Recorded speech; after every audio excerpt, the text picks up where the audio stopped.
and focus completely on deepening your understanding of yoga in a spiritually supportive environment. It's also a retreat setting, so it's nice that everything you need is right here. There's no commuting, so you can stay healthy throughout the whole time. Doesn't hurt that the food is amazing. And they're on this great site where you can go hiking during your breaks. Participating in the Himalayan Institute's teacher training program will be one of the most transformative experiences of your spiritual journey. Listen to more of what our graduates have to say. The experience at the Institute is very different because it's based in philosophy and it's based in a spiritual tradition. The food, the vegetarian meals, option to have vegan and gluten-free, somebody making it for you. The atmosphere is conducive to relaxing, and every time I come here, I get rebalanced again. When you do this training, you don't just learn about teaching more things, but you learn so much more by looking inwards, and that's what I've been learning every single day in this training, and I really love it.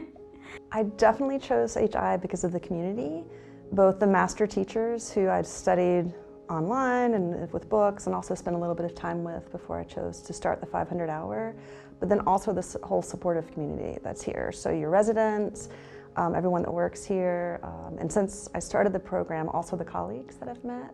Well, one of the first things that struck me was that people come from all over the world to take teacher training here. And that speaks volumes for Himalayan Institute. For over 45 years, we have empowered our dedicated students with the knowledge, wisdom, and confidence to share the gift of yoga with others. Experience the difference an authentic, world-class yoga education will make in your personal practice and professional career. Join us for yoga teacher training at the Himalayan Institute and experience a living tradition.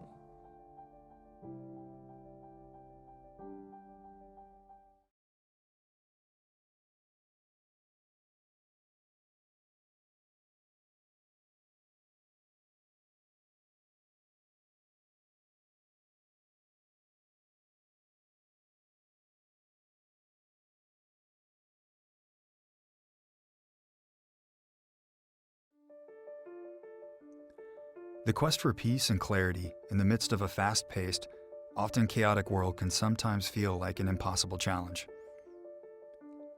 If you feel overwhelmed and overworked by the 21st century lifestyle, then you're not alone.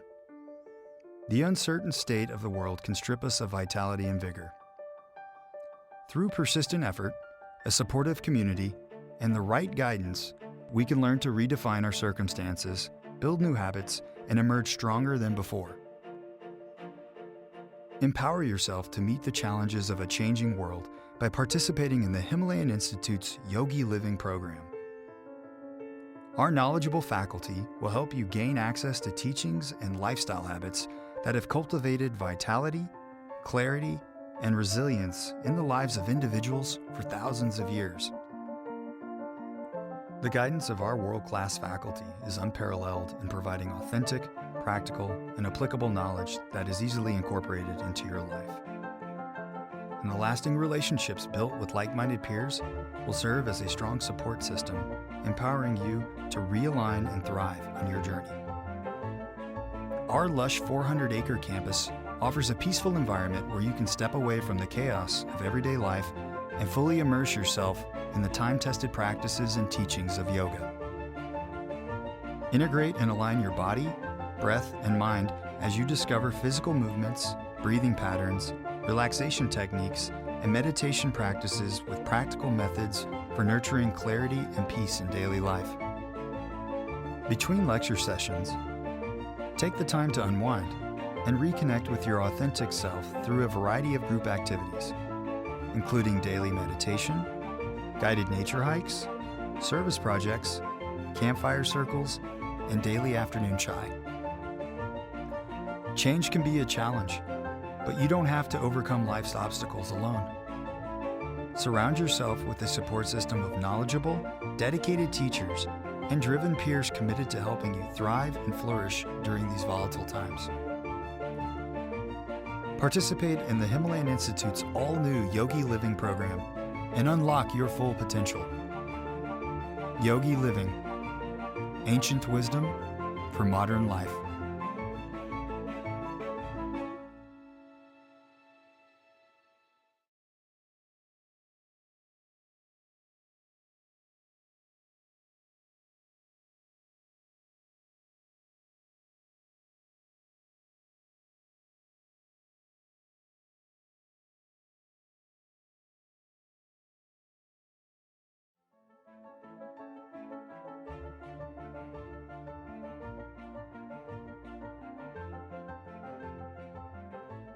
I've been studying yoga a long time, but you're always going through it again and learning new things and finding new connections. It's made me look at just all of the things that are components of my practice, from my diet, really connecting with diaphragmatic breathing just daily, really sets my intention differently, and the way I move in the world, the way I'm reacting, and all of the practices I'm starting to incorporate again more deeply. If you're interested in yoga and really deepening your practice, this is the best way to do it. It's 10 days. You're really going to learn the breadth and depth of yoga and all of it, and yet you're going to have tangible things to take home that you can experience for yourself and that you can continue to build and layer on. I think this program is so special because it really incorporates all of yoga, and most people don't have an idea of what all of yoga means. I just feel like it's been such an enriching experience in many ways that I didn't expect, and I've been here a lot, so I knew what to expect, but they just did a phenomenal job with the program. Just all of it, the way that it unfolds, they take you through the journey and really let this unfold and blossom, just the way yoga is designed. And it's really, and because you have the 10 days and it's very intensive and you're living in a community that lives these values, it's a really special retreat. Participate in the Himalayan Institute's all-new Yogi Living program and unlock your full potential. Yogi Living, ancient wisdom for modern life.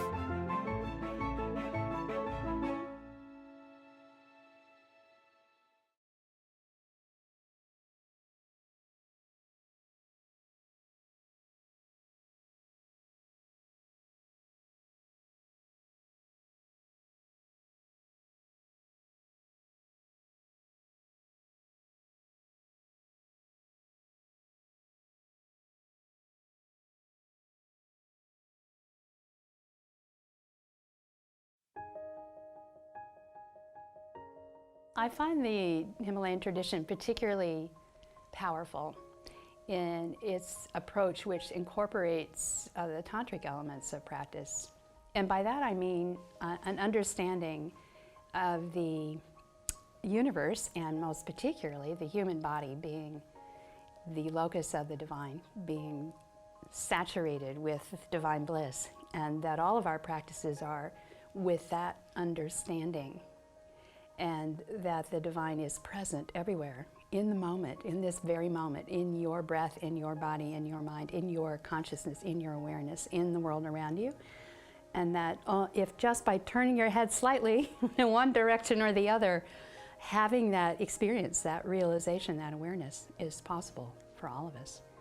And that particular understanding of the nature of the divine, that particular pathway to the divine, is one of the things that is particularly helpful to me with the Institute tradition. And along with that, and with its understanding of the tantric elements of practice, come practical things of working with prana shakti, for example, of understanding how to work with the particular powers in the body, of understanding how to use your instincts, the things that most of us kind of cringe about, even our negative qualities. All of those things are seen in a much more balanced way from the tantric perspective, and with some distance, some perspective, able to use those particular aspects of our nature to achieve our purposes and our goals, of understanding things as being energy, and then being able to learn techniques or ways to work with our whatever energy resources we have, including the things that end up causing us trouble, like the instinctive urges that, if left to run amok on their own, end up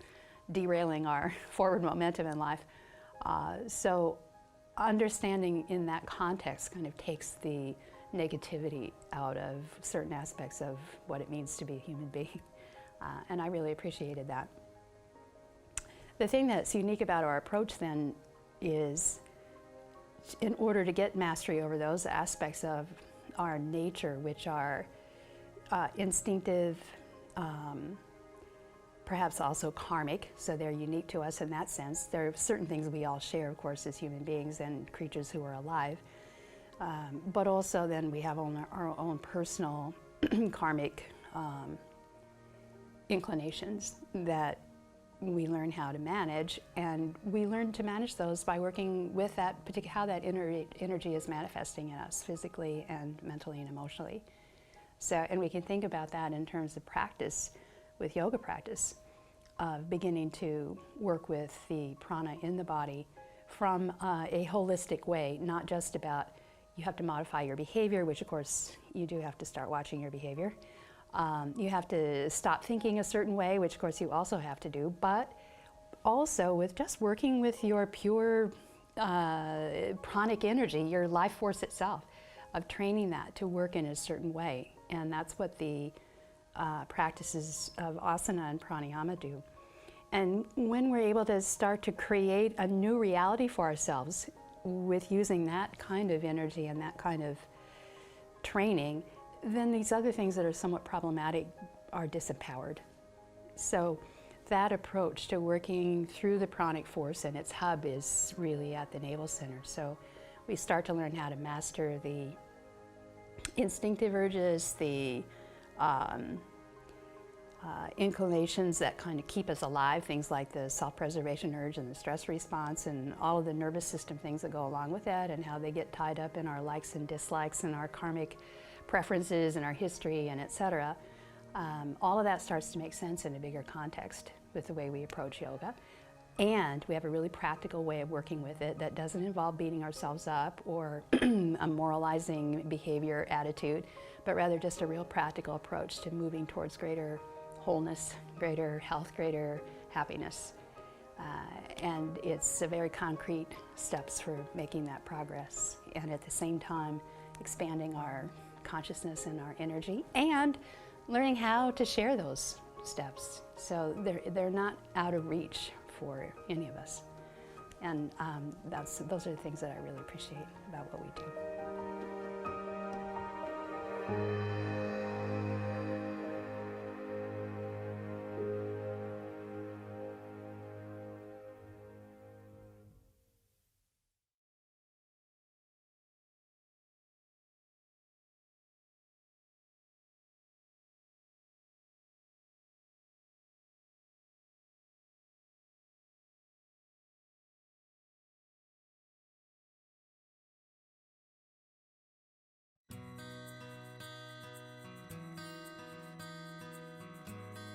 For over 45 years, the Himalayan Institute has been proud to be a member-driven organization. Our mission flows from the wisdom of the Himalayan tradition and is brought to life by our members' commitment to live our mission purpose, to inspire, educate, and empower all who seek to experience their full potential. Mission members are the stewards of our tradition. They form the thread that holds our global community of seekers together and provide the foundation upon which the wisdom of the Himalayan masters can continue to thrive. By becoming a mission member, you directly support our core mission programs and global humanitarian projects. These projects serve impoverished communities, providing health, education, and sustainable employment opportunities. In addition, mission members play a direct role in ensuring the continuation of our core educational mission by supporting our faculty of world-class teachers. Mission membership is an invitation to put your spiritual values into action by supporting our shared commitment to service while deepening your study and practice in the Himalayan tradition. Becoming a mission member gives you access to the Wisdom Library, an authentic source of online learning resources, including yoga classes, workshops, live streams, and much more. Mission membership is yoga in action. We invite you to inherit the wisdom of a living tradition. Become a Mission member today.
So this practice has helped me in a way to know that on this journey where I had left off, and now I'm ready to restart again. They say that the whole practice should be effortless. For me, it became an effort to get out of the effortless. Normally, when you smile, because there's a thought which has flashed in your mind of something which has been funny, could be from a movie, or where they've interacted with someone. But I had this smile on my face and I just did not know it, had no context to it. I was just smiling. I would say, we all, one way or the other way, realize that life is a journey. And in this journey, we are all at a certain stage in our life, or a certain point in our life. It would always be better if there was a map drawn out for us to know how we can, handle the obstacles or the log of wood which is in the path. How do I move it? Can I go around it? Do I jump over it? Things to that effect. And this program gives you those details. Participate in the Himalayan Institute's all-new Yogi Living program and unlock your full potential. Yogi Living, ancient wisdom for modern life.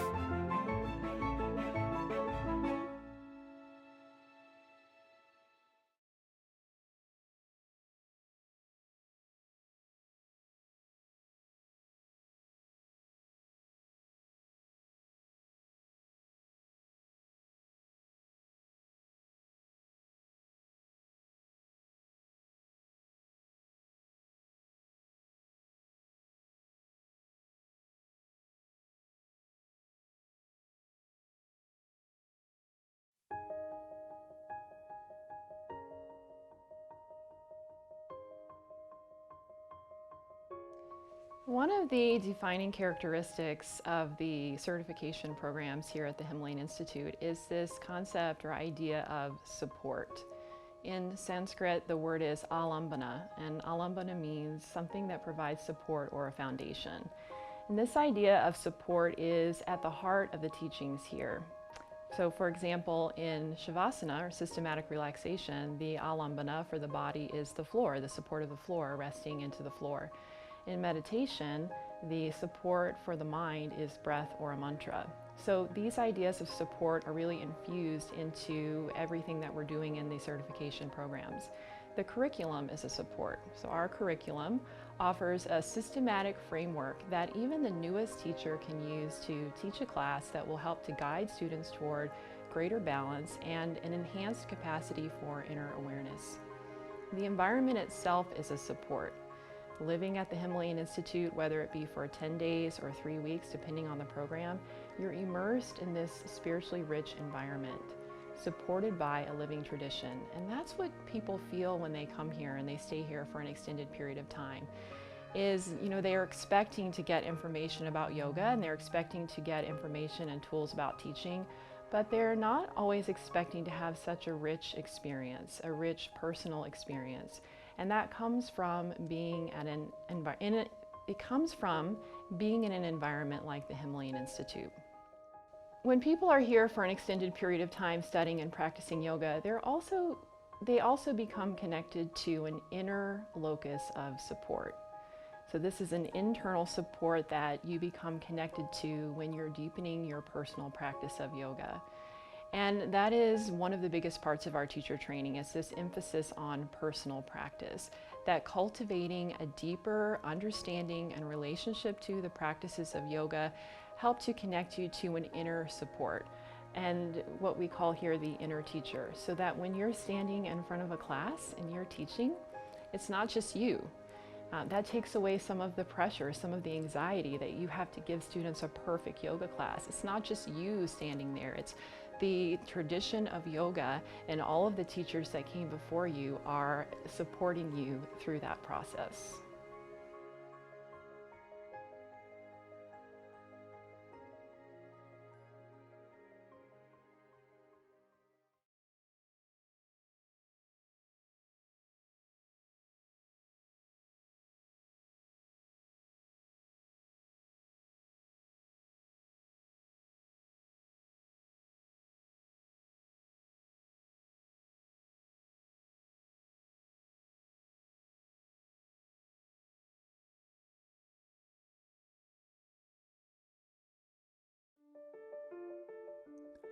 The quest for peace and clarity in the midst of a fast-paced, often chaotic world can sometimes feel like an impossible challenge.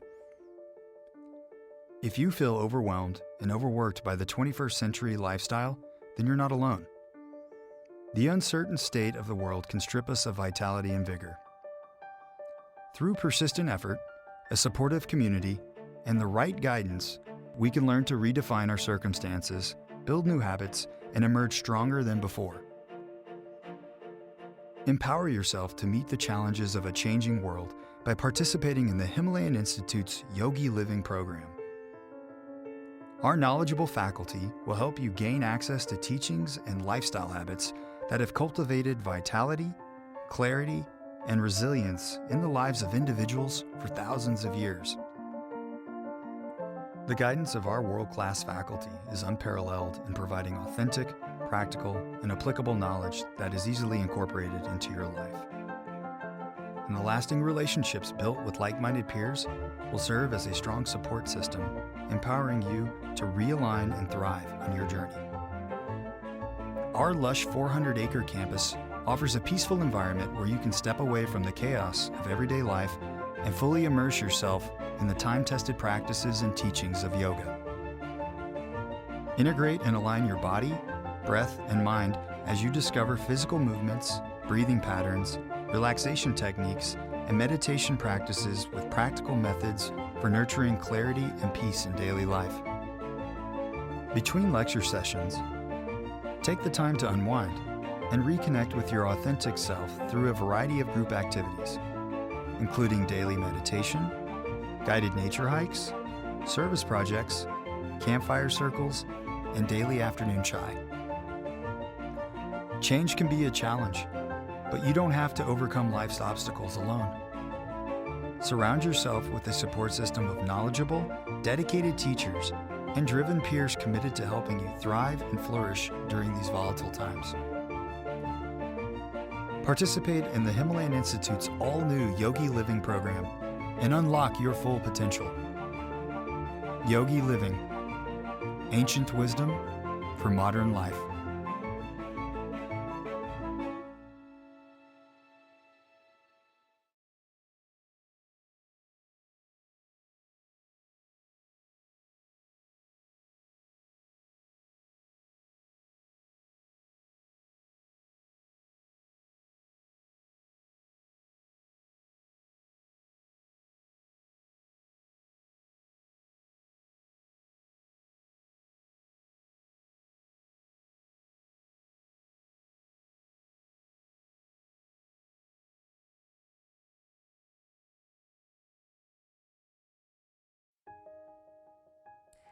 In my many years of teaching and practicing, I have taught and studied all over the world, from India and Nepal to Europe to throughout the United States. And I've taught trainings, I've taught seminars, I've taught classes. And I'm always amazed here at the Himalayan Institute in Holmesdale, the depth of the teachings, the source of these teachings is so apparent here. And while I had to search all over the world for the source, I finally ended up here knowing that what founded this institute, what this institute is based on, is the source of these teachings, the philosophy and the science of yoga. So here, during our 200-hour and during our 500-hour trainings, we base these teachings on the source. What has inspired us, what has inspired yogis through the ages, what has been our foundation through the philosophy, through the Yoga Sutras, to the Bhagavad Gita, and how to make that practical in our everyday world and in the teaching classroom. How to make the information come through the body so that we can teach asana, we can teach pranayama, and we don't have to be up in the clouds about it. We're very grounded here. And that's what I love. I always tell people, come here and get the big picture as well as the minute detail. Get it all here.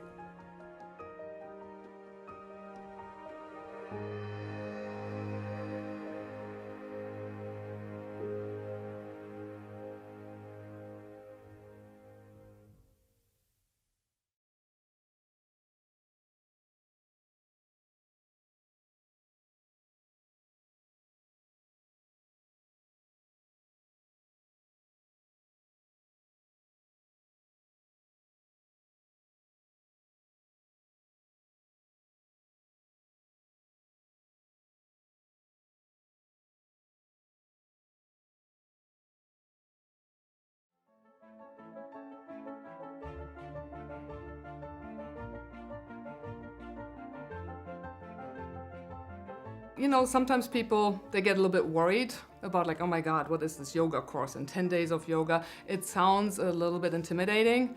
And actually, I think the most simple things you will learn here is about stability, comfort, and how to breathe properly.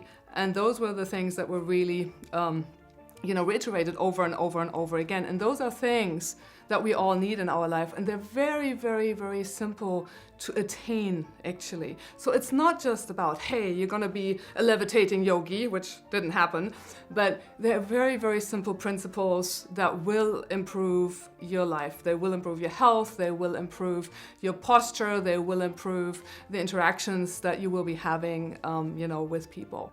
The Himalayan Institute really, really appeals to me simply because it's not just about the asanas, and it's about the breath work and, the spirituality. And I felt that, the Himalayan Institute was a perfect place to go. The instructors were absolutely wonderful, and they're really living what they're preaching, and that's not always the case, so I loved it. So Yogi Living is truly a program that everyone can do. Participate in the Himalayan Institute's all-new Yogi Living program and unlock your full potential. Yogi Living, ancient wisdom for modern life.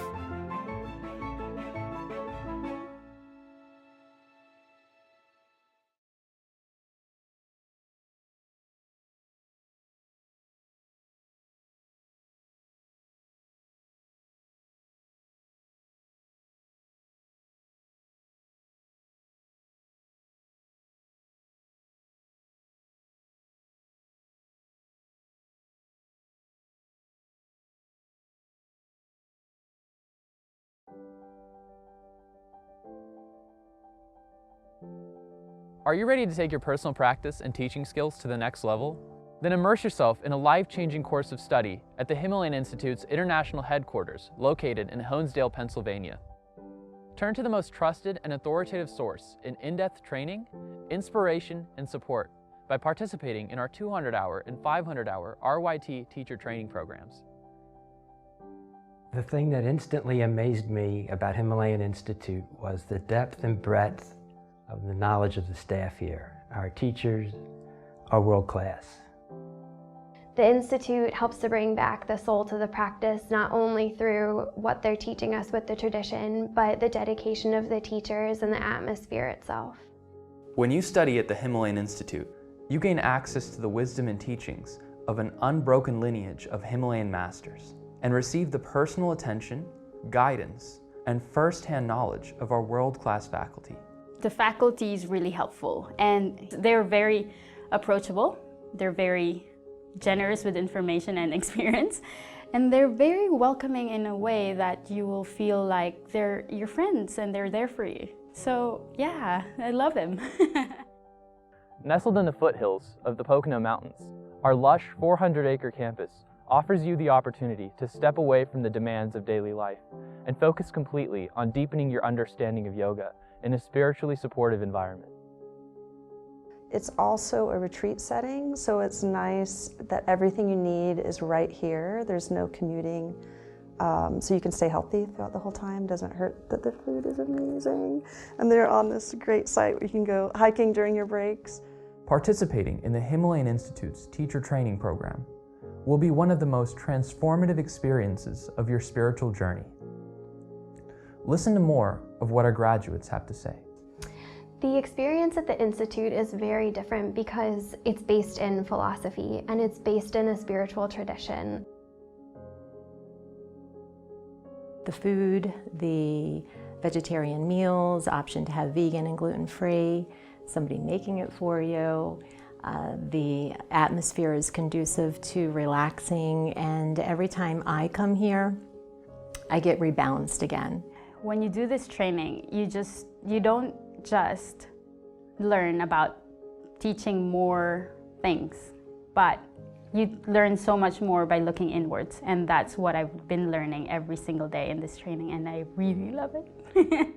I definitely chose HI because of the community, both the master teachers who I'd studied online and with books and also spent a little bit of time with before I chose to start the 500 hour, but then also this whole supportive community that's here. So your residents, everyone that works here, and since I started the program, also the colleagues that I've met. Well, one of the first things that struck me was that people come from all over the world to take teacher training here. And that speaks volumes for Himalayan Institute.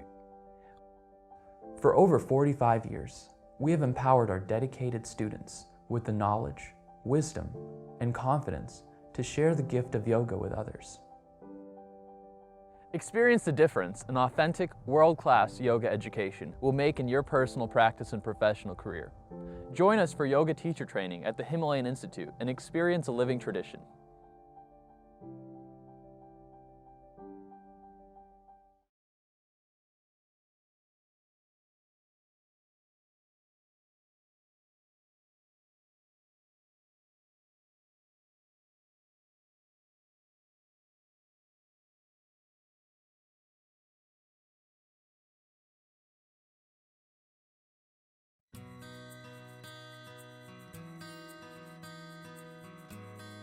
For over 45 years, the Himalayan Institute has been proud to be a member-driven organization. Our mission flows from the wisdom of the Himalayan tradition and is brought to life by our members' commitment to live our mission purpose, to inspire, educate, and empower all who seek to experience their full potential. Mission members are the stewards of our tradition.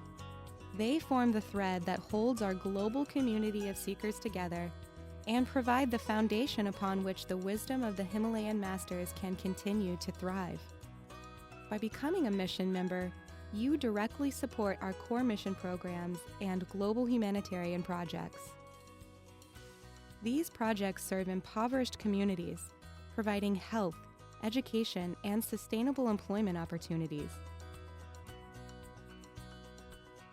In addition, mission members play a direct role in ensuring the continuation of our core educational mission by supporting our faculty of world-class teachers.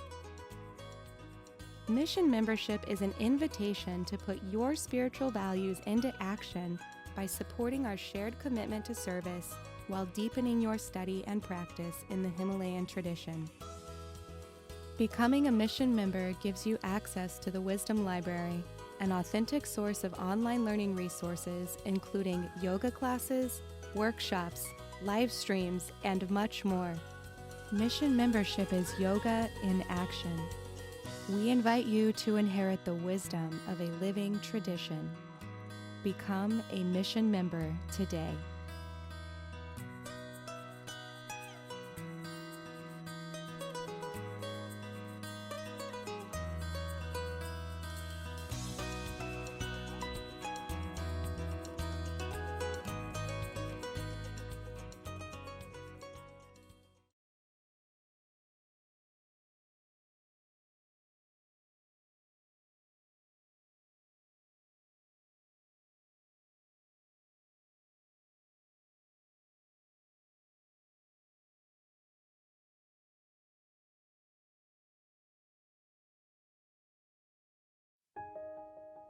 If you really think about inspiration to do anything, it needs to come from someplace a little bit higher than we live our normal everyday life.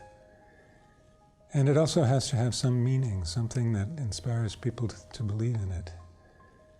I guess long ago, when I was first getting started, I didn't certainly have any idea or presumption to be a teacher, or even to imagine that teaching was something that would be down the road for me. What I think inspired me to teach was that it helped me.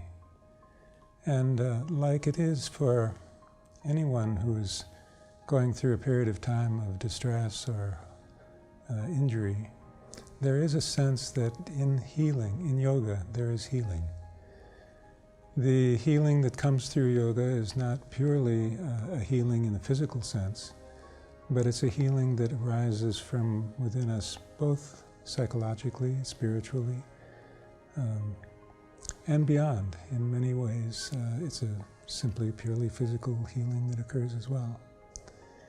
So I think that for me, like anyone else beginning to do this kind of teaching, there's a long period of time of thinking and practicing. And it's that practice that gradually inspires a person to teach, and to teach with some seriousness about it.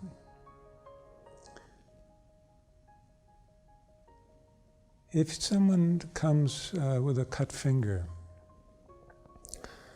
or a neck strain or shoulder strain, there is a period of time in which there needs to be the creation of space for healing. That sense of the creation of space, of a whole and complete warm space in which someone can actually live and have their being for a time. That creation of space is an important part of what a teacher does. And I like to do that. I like to create space by the relaxation methods we teach, the breathing techniques that we offer, and especially through the meditation process that is really a hallmark of what we do here at the Himalayan Institute. The process of creating space is not something which directly or permanently changes the way a person is, until through practice they have begun to own it themselves. And that owning of meditation or of relaxation for oneself is an important step in the process of teaching. So I've found that for me, at least, it's not only important to teach, but to teach again and again and again and again, until finally that home for one's spirit begins to show up. That the practice that we do begins to occur again at home or in the living room of one's own house. The process of finding that living space and then creating a quietness inside it is really what yoga seems to be about, at least a good deal of what it's about. And we have a great deal of technique to teach that is also part of the process. The technique that we teach is something that comes from a long tradition of practice. And to be a part of that practice in any way is really quite an honor and something that I look forward to when I do teach. But finally, there is a transcendent something. That transcendent something is something that we come back to day after day, time after time. Patanjali, the great sage of yoga, the person who really developed the practice of yoga in a systematic way, he made it very clear that there are two things which lead to enlightenment: practice and non-attachment. Those two things, practice and non-attachment, are quite different and separate from one another at first. They seem to be meditation techniques and practice on one hand, and on the other hand, this idea of non-attachment, which is a little hard to puzzle out. Non-attachment has something to do with the restoration of balance in life. We begin without knowing it, but being out of balance, and we continue only to find our own balance and restore that balance in a more permanent way. Gradually, that brings a feeling of restored balance, and that restoration of balance is something that can be passed on. So the great teaching of yoga, the teaching of non-attachment, and the leading of a person back toward the self inside them, which is nurturing and healthy and helpful, that's what does it for me, at least. And I'm most intrigued with seeing how this process continues to develop every time we do it. So if you're thinking about a teacher training program for the 500-hour process, think about us. We'd love to have you here and enjoy meeting you.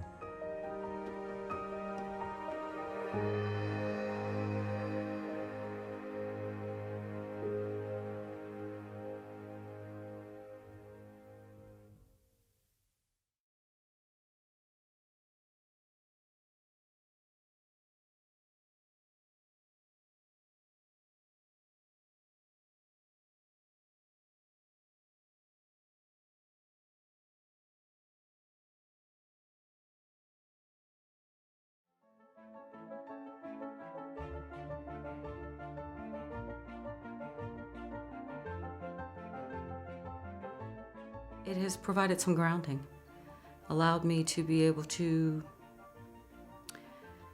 not worry so much, but also to give you some of the techniques that we've learned to help me to get through each day, one day at a time, primarily just breathing, and to know that everything is okay, that I am who I am where I am, and that's life. That's prana, it's everything. Participate in the Himalayan Institute's all-new Yogi Living program and unlock your full potential. Yogi Living, ancient wisdom for modern life.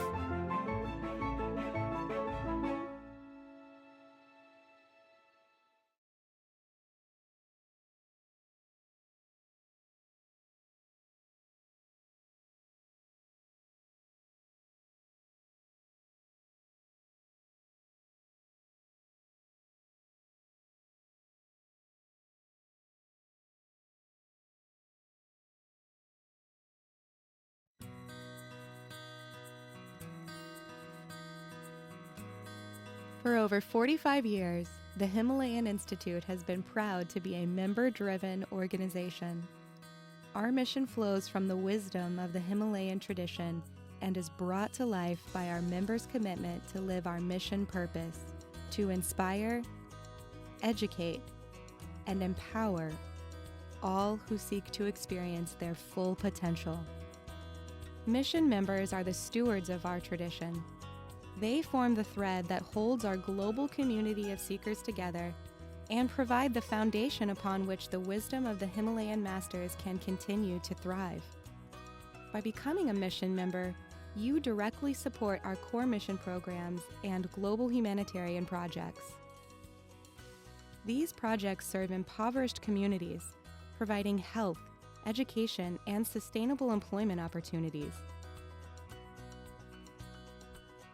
In addition, mission members play a direct role in ensuring the continuation of our core educational mission by supporting our faculty of world-class teachers.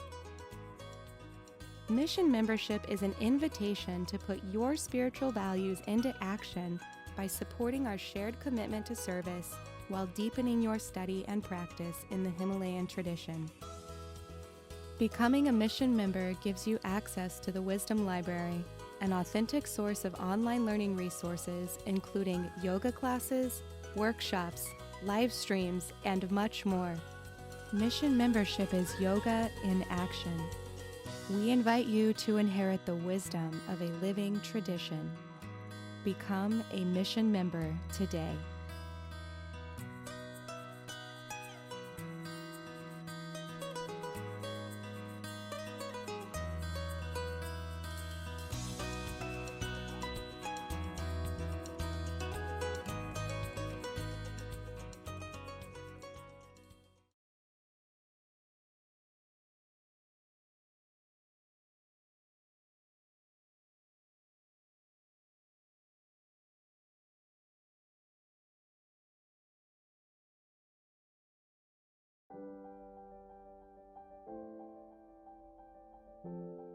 Are you ready to take your personal practice and teaching skills to the next level?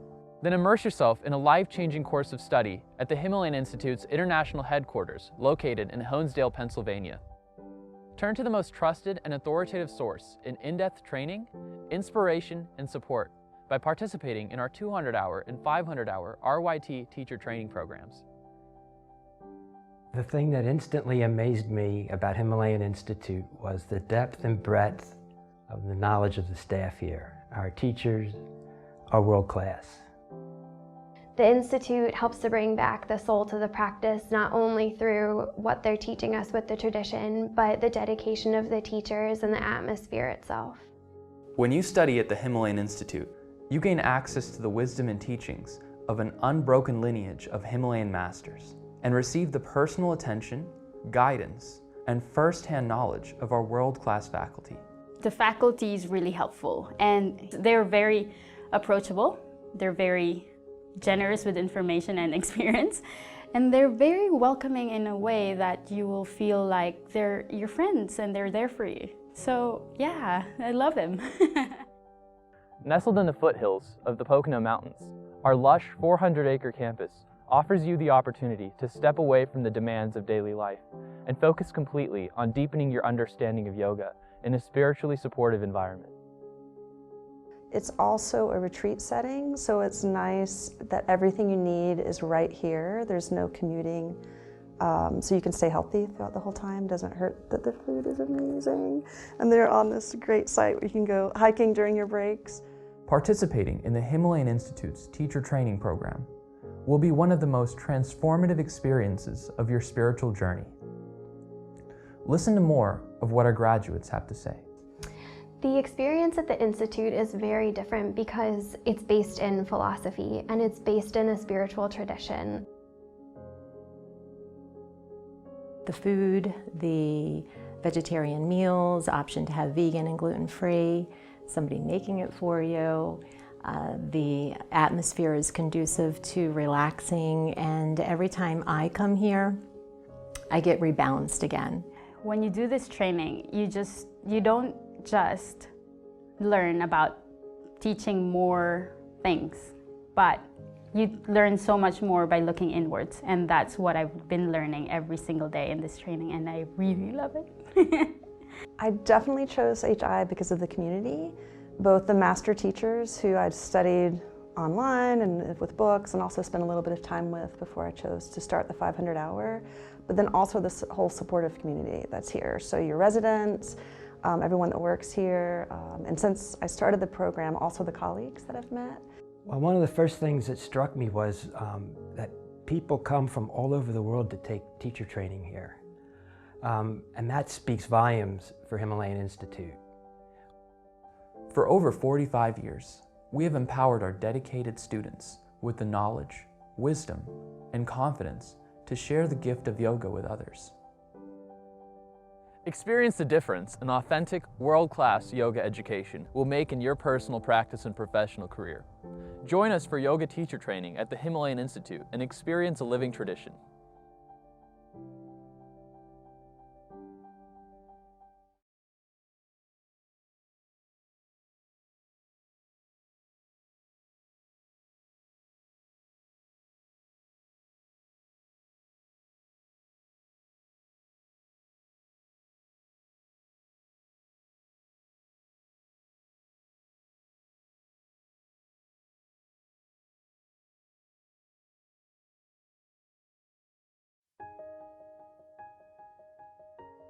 I find the Himalayan tradition particularly powerful in its approach, which incorporates the tantric elements of practice.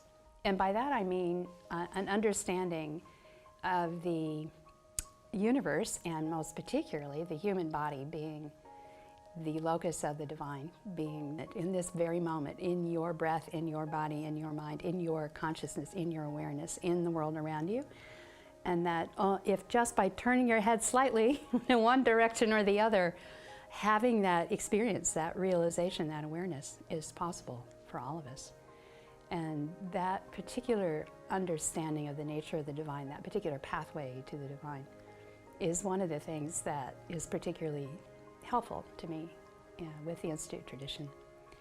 And along with that, and with its understanding of the tantric elements of practice, come practical things of working with prana shakti, for example, of understanding how to work with the particular powers in the body, of understanding how to use your instincts, the things that most of us kind of cringe about, even our negative qualities. All of those things are seen in a much more balanced way from the tantric perspective, and with some distance, some perspective, able to use those particular aspects of our nature to achieve our purposes and our goals, of understanding things as being energy, and then being able to learn techniques or ways to work with our whatever energy resources we have, including the things that end up causing us trouble, like the instinctive urges that, if left to run amok on their own, end up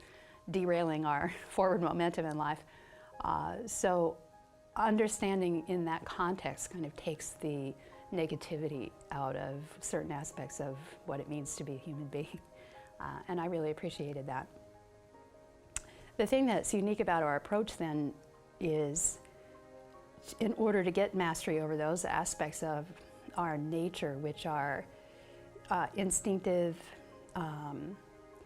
perhaps also karmic, so they're unique to us in that sense. There are certain things we all share, of course, as human beings and creatures who are alive.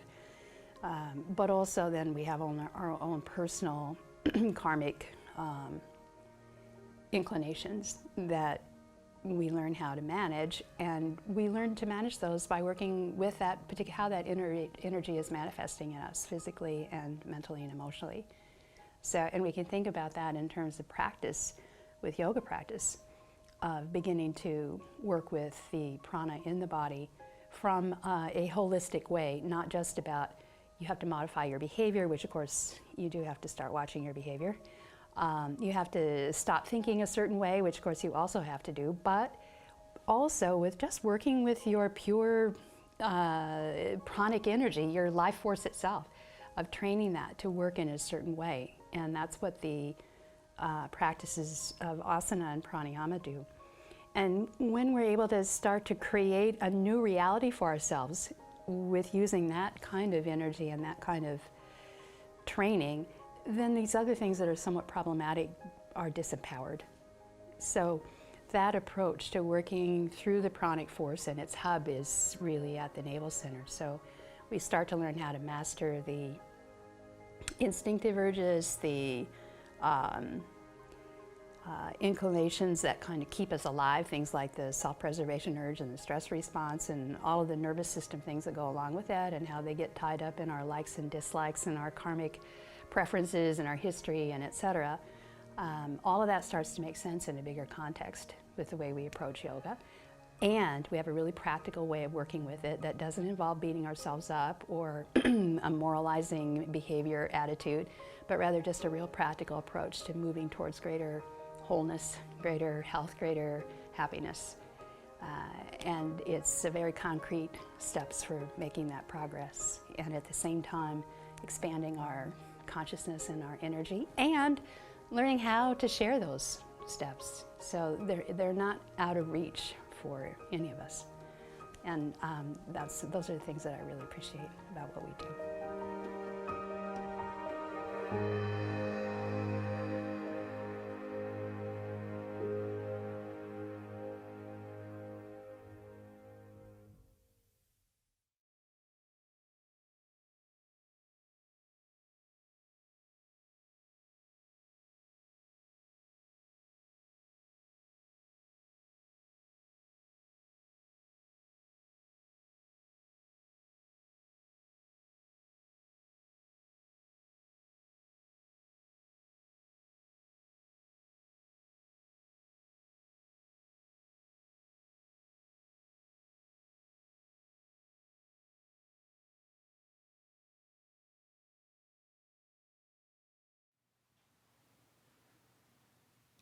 Greetings, everyone, and welcome to this live stream event. Time for You, Creating a Spacious Life with Judy Moulton. I'm Greg Capitello, Director of our Mission Programming here at the Institute, and it's a pleasure to be here with you. And along with our web services, marketing, creative services, and programming team, a real warm welcome to all of you. Many of you know what an exciting time it is for us here at the Institute. The consecration of our Sri Vidya Shrine is just 3 weeks away, which also marks the beginning of our year-long meditation program. Our web services team has created just a beautiful portal of information on how you can participate during year-long meditation from July 2019 to July 2020 at yearlongmeditation.org. It's, as I said, a real wealth of information on how you can participate, whether that might be here in person with us in Honesdale or at home or online. So Judy Moulton is here, as I mentioned. Judy, a little bit about Judy before I turn it over to her. Judy's been a resident and a core faculty member here at the Institute for nearly 10 years. She moved from Texas about 10 years ago with her husband and 2 daughters. Throughout that time, she's managed all of our professional certification programs and specifically serves as lead faculty member in our 200 and 500-hour teacher trainings, as well as our Yogi Living and Yogi Living Essentials programs. Judy is also an avid student of Ayurveda, and she graduated from our Ayurvedic Health Counselor program several years ago. And in that is a really unique faculty member for us, as she, through our Pure Rejuve Wellness Center, also offers a program that she created called Finding Center, a weekend wellness program that we offer 4, 5, 6 times a year. And Judy also sees individuals privately for yoga therapy and Ayurvedic consultations. So couldn't ask for a better person to be up here and share with you some tips on how to create time and space in your life amidst a time that I think we can all agree on can be quite distracting. And so with that, another welcome to you, and let's turn it over to Judy. Thanks, Greg. Hello, welcome. Thank you for joining me this afternoon to discuss one of my favorite topics, one that is very near and dear to my own heart, this idea of finding time for you, creating a more spacious life. Well, first of all, I have to say that I am not giving this presentation this afternoon as someone who has completely figured this out, as someone who has mastered this idea of having more space. It is something, though, that I am really dedicated to continually working on in my own life, as well as in the lives of the students, clients, and other teachers that I work with. And that was really what inspired me to design this presentation, is that in my work here at the Institute, I am really fortunate to be able to come in contact with lots of different people, yoga students, yoga teachers, and people that are coming for wellness, a wellness experience here. And when I talk to people, especially in a one-on-one type setting, what I really hear from them is that they are in need of more space. I feel very fortunate to live here at the Himalayan Institute. One of the reasons that my family and I decided to move here was so that we could have more space. We moved here from Texas, and my husband and I both had demanding jobs and lots of driving and lots of managing things and lots of different activities and moving from one thing to the other. And certainly one of the benefits of leaving that behind and coming here was that there would be more space. And there certainly has been. It's one of my favorite things about living here is that this idea of having space for working on yourself, having space for yoga practice is something that's really a foundational aspect of this environment. And people that live here are all committed to that idea in their own way. It doesn't mean that we don't struggle with it. So even here, even living in this more spacious environment, we still are at times challenged to really hold the space for ourselves and for our yoga practice. So again, just listening to people talk about this need for space, and even if they weren't able to verbalize that in that exact way, certainly the things that they're saying are telling me that there is a need for space here. So this tells us that it's a very universal need, a very universal challenge that we have. And as I was really thinking more and more about this presentation in the last few weeks, it felt very ironic that for myself, I was in this period in my life where I had very little space. So I have become pretty disciplined about carving out my own space and maintaining that space and making sure that I have that space for myself as a support for the rest of my life. But in the last few weeks, my kids were finishing school, which is always a busy time, and my older daughter was graduating from high school. So we had lots of events, lots of things that took us out of our routine, a lot of excitement, a lot of heightened emotions, as you can imagine, and more family commitments, family visiting, parties, things like that, which were all great and wonderful. But I started to really struggle with not having the usual space that I would have had for myself previously. So a little bit I was thinking to myself, am I really the person that should be doing this presentation? Because here in this last few weeks, I've lost a little bit of my own equilibrium with this idea of holding space for myself. But ultimately, I think that it's just a really good reminder that this is going to be an ongoing process, and an evolving process of taking a step back from time to time, looking at our lives, looking at what's happening in our lives, and really seeing how can we, in those very challenging moments especially, find these little pockets of space as a way to nourish and balance ourselves. So with that said, it felt like the right time to make this presentation and to do it as a live stream. So I hope that you will all find this information to be really helpful, supportive, and also inspiring as you contemplate how to create more space in your own life. So creating space is a very simple thing. If I say to you, you need more space in your life, it's just not very complicated. I'm not asking you to add in, expensive supplements or to buy special equipment. I'm saying just create some more space in your life. It's a simple idea. It is not easy.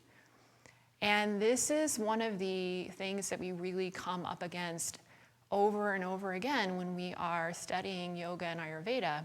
The idea that the simple, super simple things are really where it's at.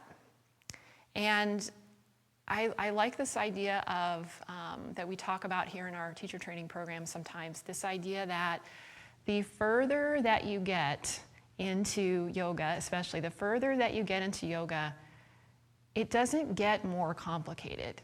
It doesn't get more esoteric. It actually becomes more and more simple, which is something that might require just a shift in our thinking about that. We might think that as I develop my yoga practice and I get more experience, it's going to become more and more complicated.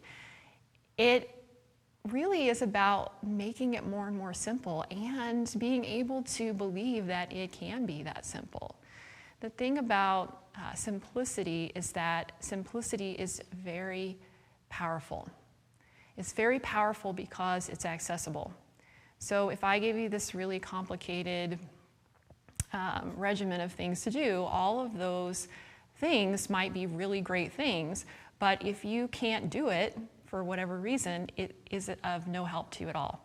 So those simple things are doable, accessible, and we can understand them. I think this is equally important. If you're doing a very complex, complicated practice that you don't really understand, it's fine to have a little mystery around what you're doing from time to time and to hold space for the idea that you can't see the whole picture around it. But if it's very complicated and you can't understand it and you don't experience a benefit because of that complication, then it's really not helpful. So this idea that these super simple things are profoundly beneficial and really powerful aspects of our own lives. So that is really what I hope to convey too as well. Like, don't make it complicated, because complication is not the spacious idea that we're going for.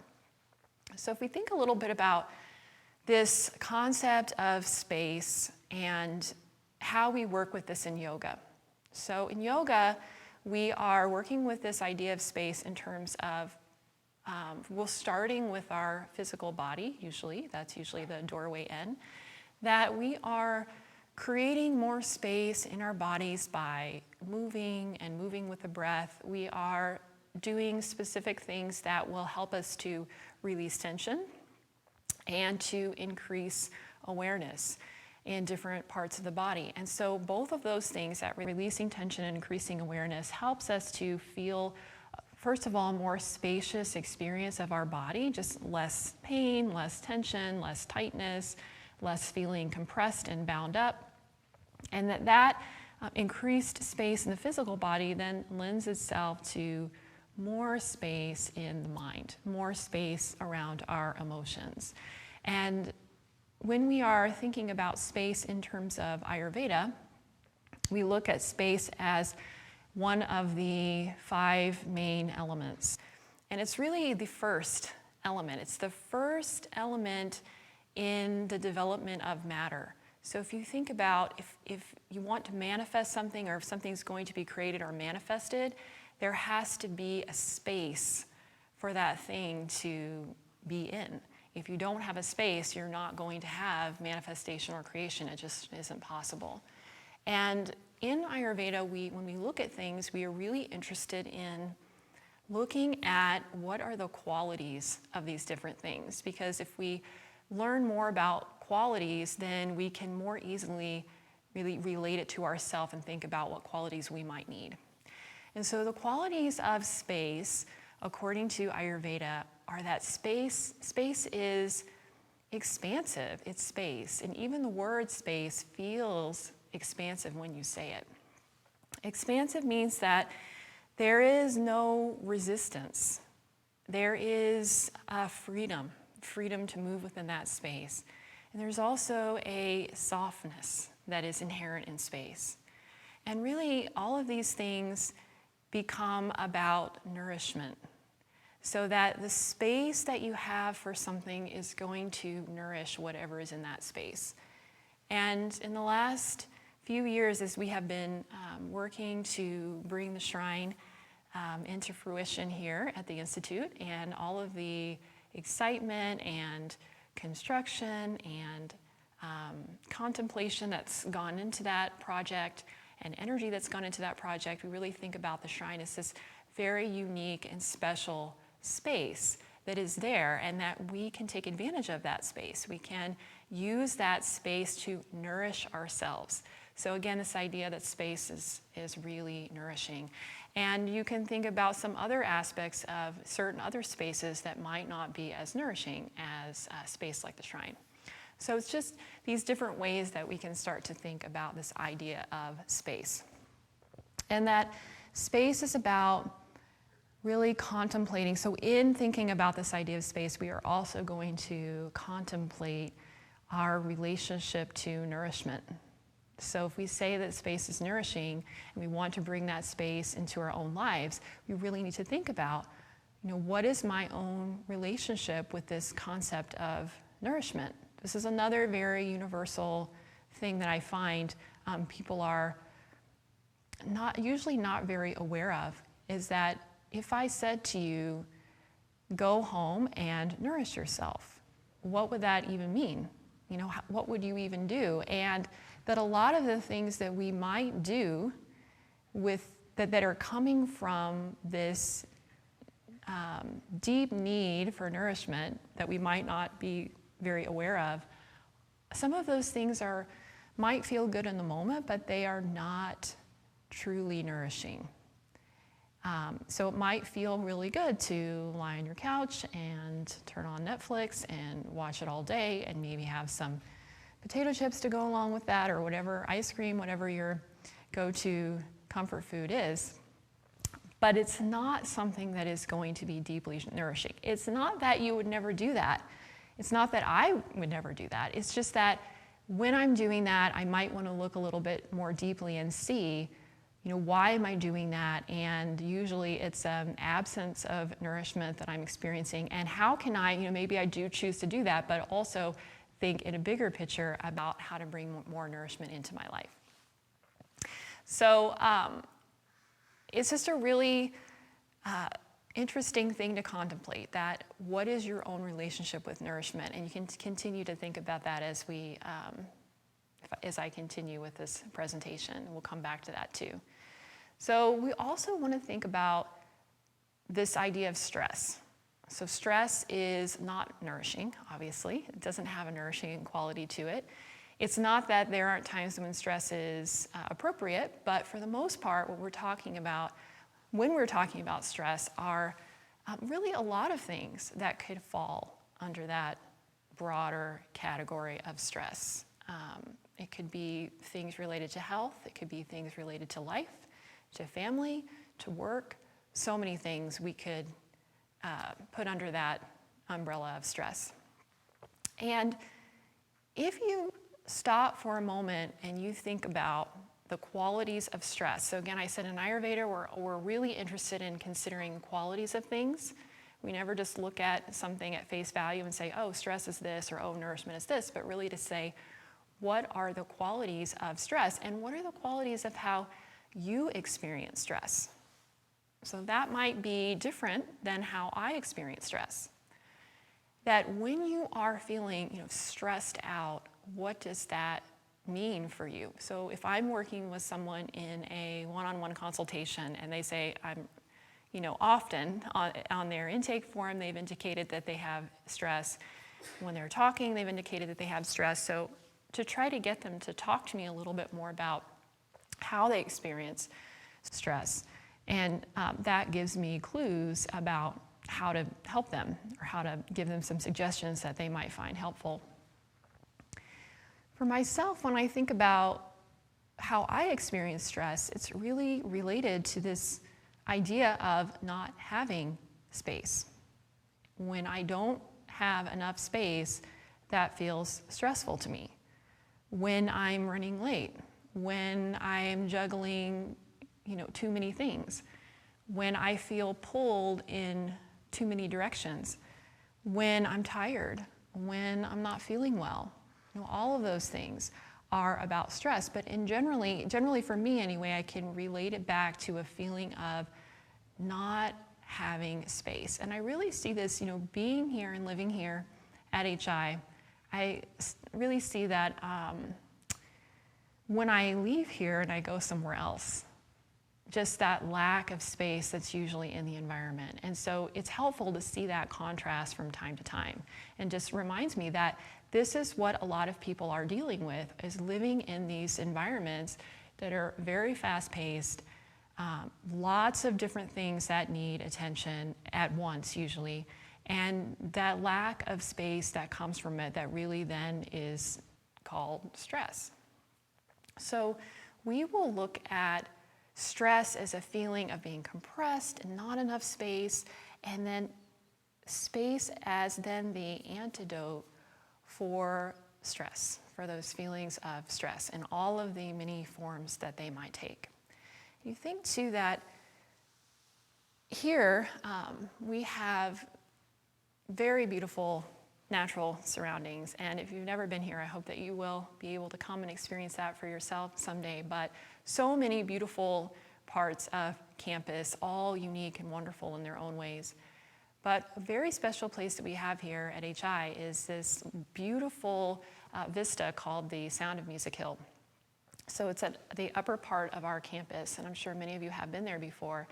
It's really amazing. You're walking on the road and you walk up past the herb garden and past the barn, and you walk into this line of trees, and it's the Sound of Music Hill because there's a little sign that says so. And you walk through the trees and you walk out onto the hill, and it's just this beautiful, sometimes even breathtaking view of space, right? There's this very open, very expansive view of space. And certainly you're looking out over the beautiful Pocono Mountains. There are trees, there are sometimes birds and animals, and it's just really amazing. It's hard to even describe. But people are drawn to that. They are drawn to that place on campus. I'm drawn to that place on campus. And even like my children are sometimes drawn to that place on campus, not really knowing about this idea of space and Ayurveda and how it's nourishing, but it's just to say that there is something about that place that really draws us to it and that feels very nourishing and helps us to relieve our stress. For me, when I'm feeling stressed or struggling, I go out there and it helps me just to reset and get a different, more expansive perspective. So you can think about maybe if you haven't been to the Sound of Music Hill, there might be other natural areas that you have experienced that have those same qualities. And that's just a way that we can see it in our real lives, these nourishing qualities of space. So the thing about space is that while it is very nourishing, it has also an empty quality to it. So that is its nature, is that the space is empty so that you can put something into it. So one thing that I noticed over the last few weeks, again, all those last few weeks of less space and kind of getting in that mode, was then when everything sort of died down and things kind of went back to normal, as much as that is possible, but was that now I had more space in my life. And I felt this inclination to want to fill it up. Like, oh, I should be doing something. Maybe I could organize my closet or clean or do laundry. And some of those things did need to happen because of just not having a chance to do it. But I was aware then that, so when you have space and that emptiness, there is going to be a tendency to want to hurry and fill that space. That for some of us, that space feels like a little bit unsure or anxious, or like sometimes when I have space, I think, what did I forget? I must have forgotten something. I must have forgotten an obligation. Or now that I have this space, I should do something, right? I should do something that might be necessary, but might not be very nourishing. And so for ourselves, that we can just think about how that tendency will be there. And when we're thinking about creating more space, it is about time, but I think it might be helpful to think of it less in terms of time and more in terms of space, like we've been talking, because you can have time. And time really, I don't know, when people say, I don't have time, I don't often believe that. And the reason for that is that it's not so much about time, and also that we're often not being honest with ourselves about the things that we are choosing to put into that time and space. But you could have an hour and fill that hour up with all kinds of things that are not very nourishing, that just kind of eat up time. Or you could have 5 minutes, and really that 5 minutes could be very nourishing and spacious. So let's think less about having time or finding time and more about creating space, creating these little pockets of space, even if it's just a few minutes here and there, that we're intentionally stopping and dropping into that space and allowing it to nourish us. So the ideal places, again, it would be great to have pockets of space all day long. The ideal places to bring more space into your life are going to be the bookends of your day, so your morning and your evening. We're going to focus more on the morning time, as really because of how that sets up your day, how it sets a tone for your day. So that's where we'll start, is that morning time. But really having some space in your evening can also be really helpful and nourishing as a way to let go of the day and move into a space for good sleep. So when we're contemplating this, what I would like you to do is to really think about how much time, and a little bit about time, but also space, can you realistically give to yourself? Unfortunately, it is also about getting up early.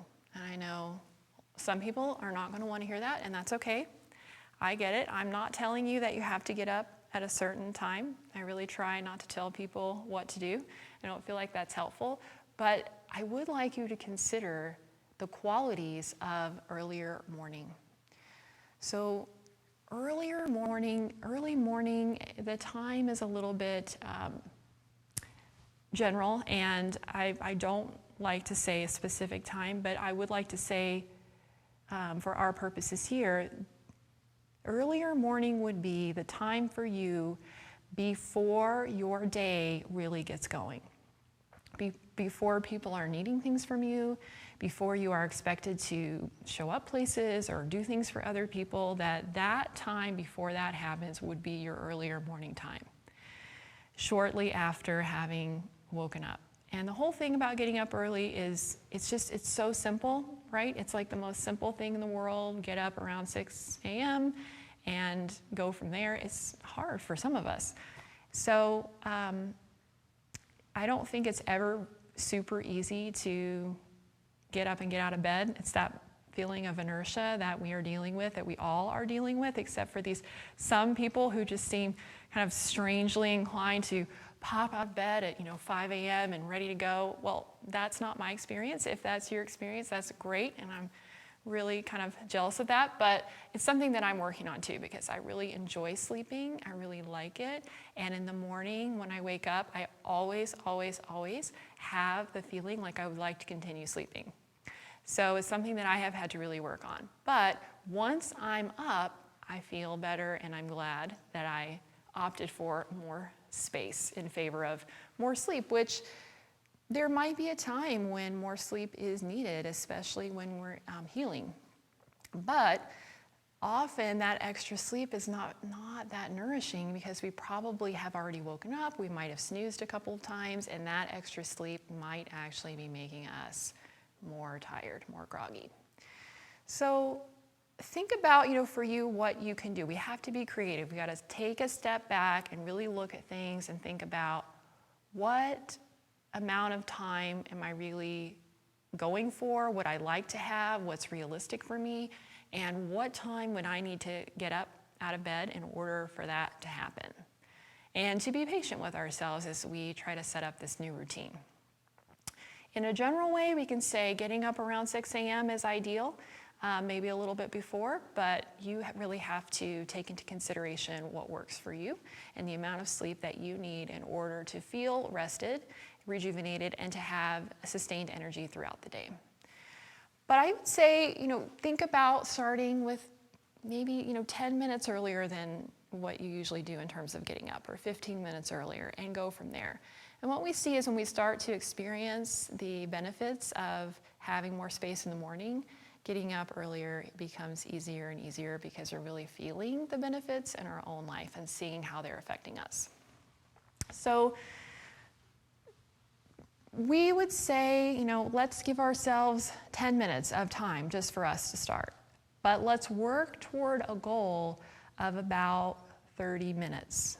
30 minutes of time that is just for you, that you're not required to do anything for anyone else. It is just for you. And this is something that we have been talking about here at the Institute leading up to the year-long meditation that will start in July in coordination with the consecration of the shrine, is that even for the residents that are here, just because you live at a yoga and wellness and meditation center doesn't mean that you're not also still struggling with simple things like getting up earlier and having time to do your practice. So we all are dealing with that in different ways. But we're kind of all working on this goal toward having at least 30 minutes to focus on our practice in the morning or in the evening. So think about this for yourself, and then let's think about, if we create this space, then what are we going to put into that space? So we want to create the space, and that's a big part of it, but it's also then being very discerning about what we are choosing to put into that space. And we might be choosing to put some things into that space that are not really for us, that are not very nourishing, and that maybe could be done at a different time.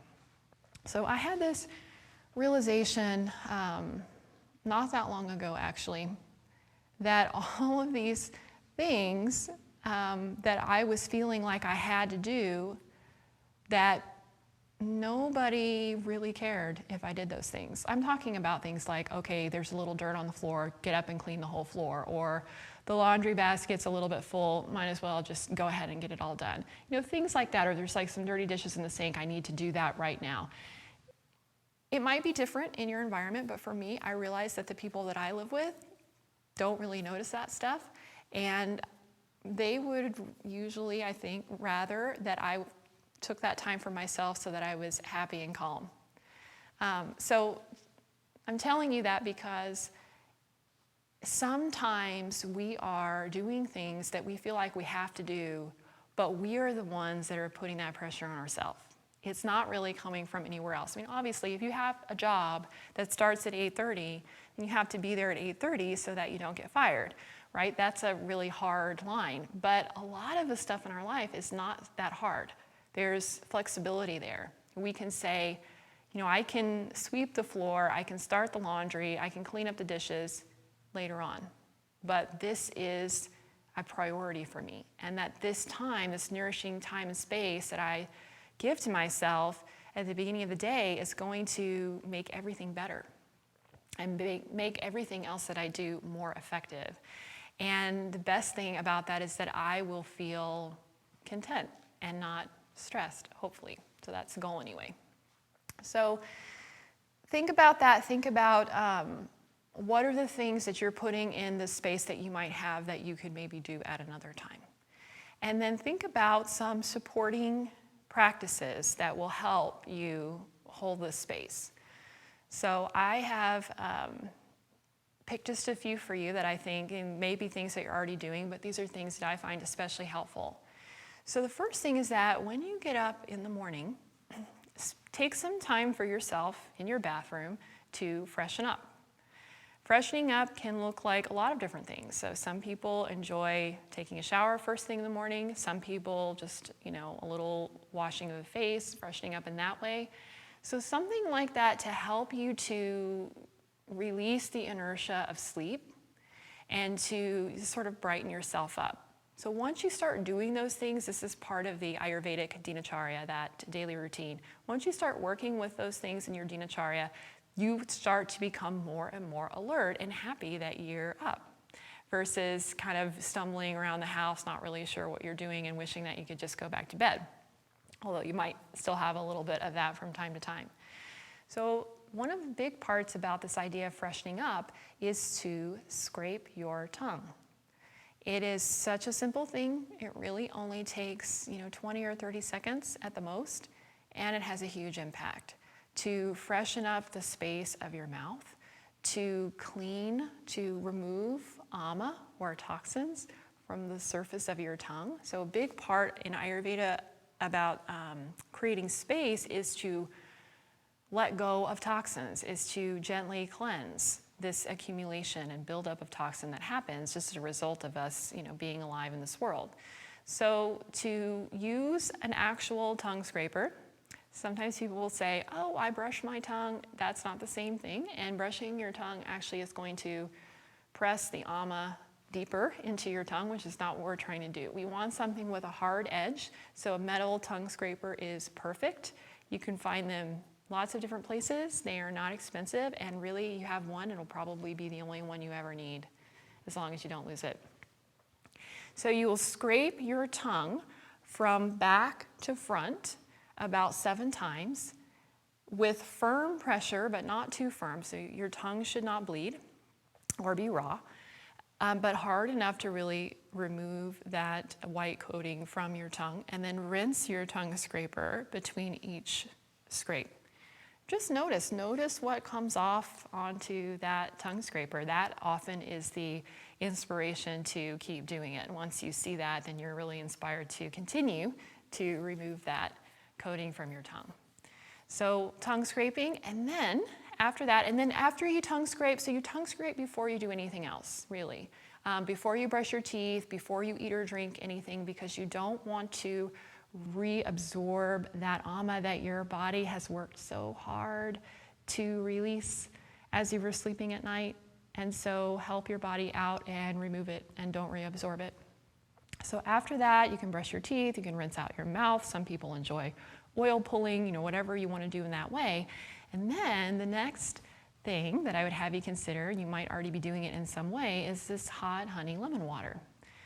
So hot honey lemon water is this sort of wonderful, magical elixir that is great for just about everyone. It might need a little tweak for some people, but in general, it's really helpful for supporting digestion. So helping your digestive fire to wake up in a balanced way in the morning, and to, above all else, encourage healthy elimination. And having a really complete and easy bowel movement in the morning is one of the most important things we can do to create more space in your body, more space in your digestive area. All of that is supported by this hot honey lemon water.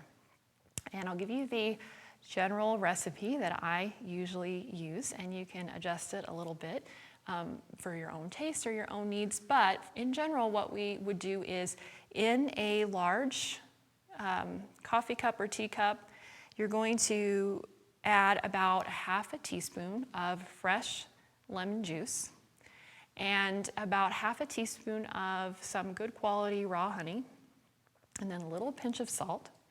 Then pour into that cup an amount of cold water, because you don't want to pour really hot water onto honey. That's kind of an Ayurvedic thing, that you don't heat honey up too hot.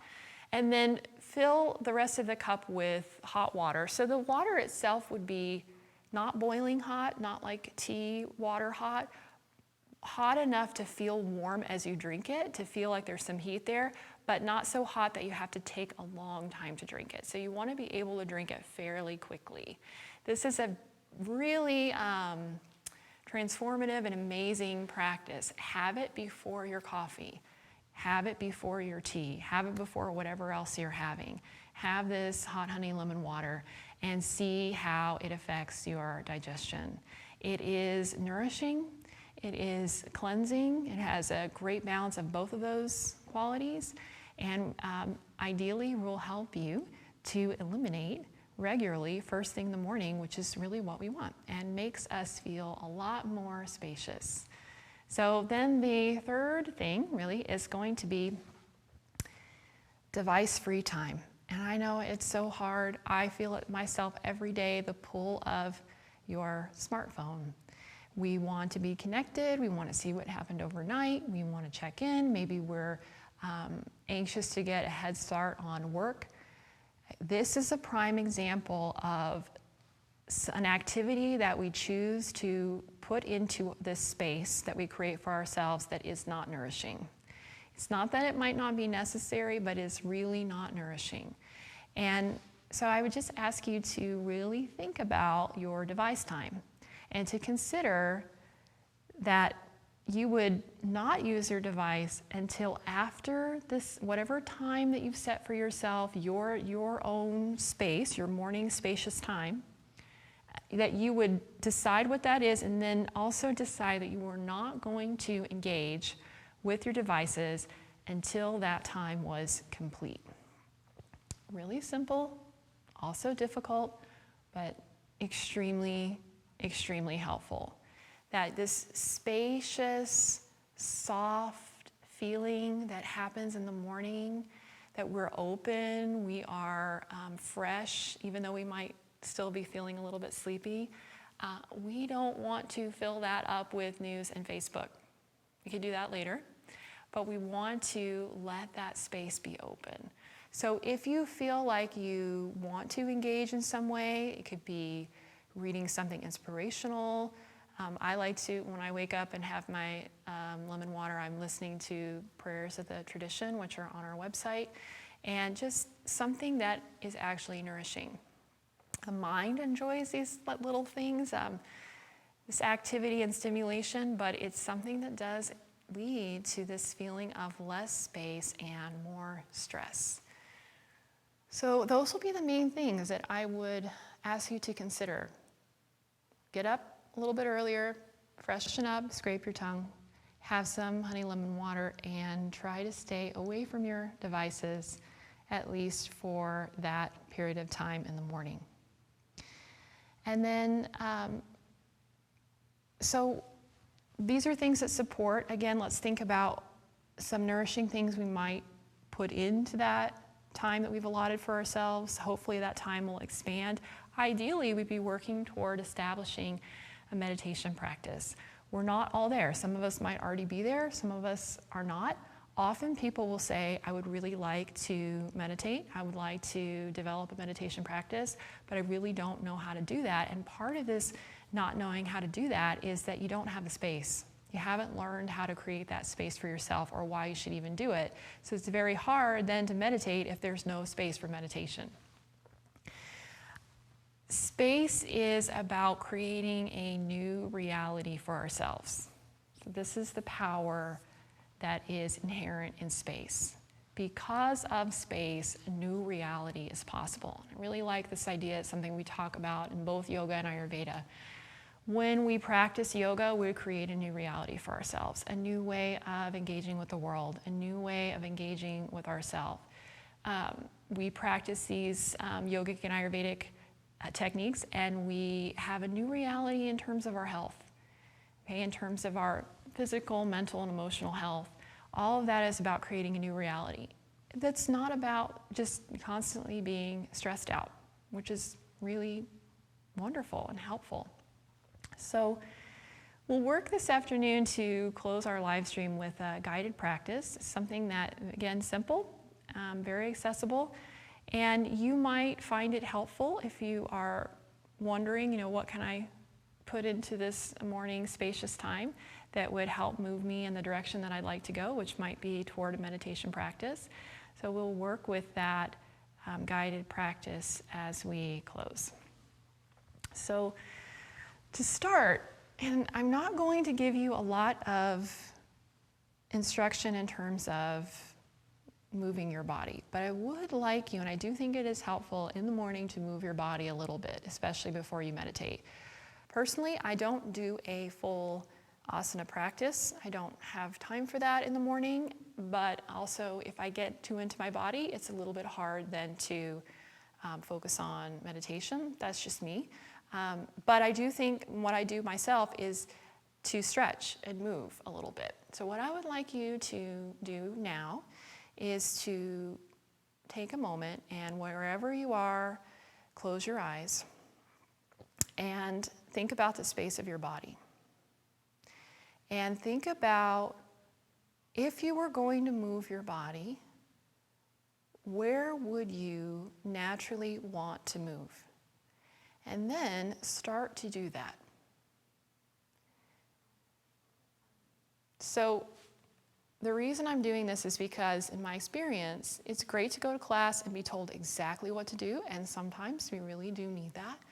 But on a daily basis for ourselves, if we're nourishing ourselves, we need to really look inside and think about, what does my body need? And that might be different than what is being taught in a class. It might be different, and usually is. And on any given different moment or morning, it can change. So contemplate, where do you feel tension right now? Where do you feel tension in your body? And what movement would help you release that tension?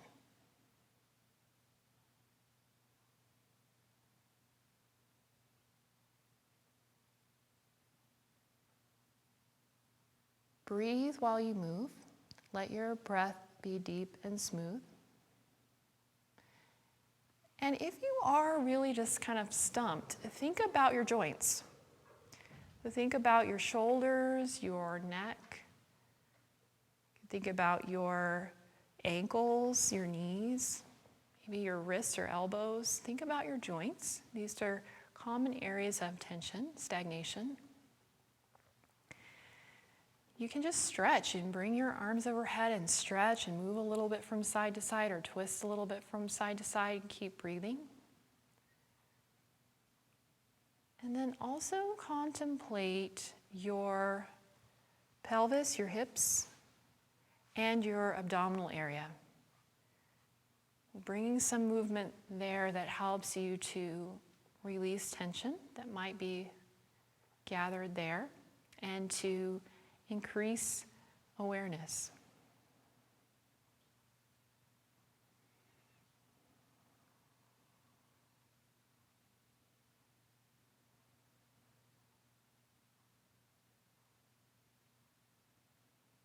The only requirement is that you breathe while you're moving, or breathe with awareness, breathe deeply, diaphragmatically.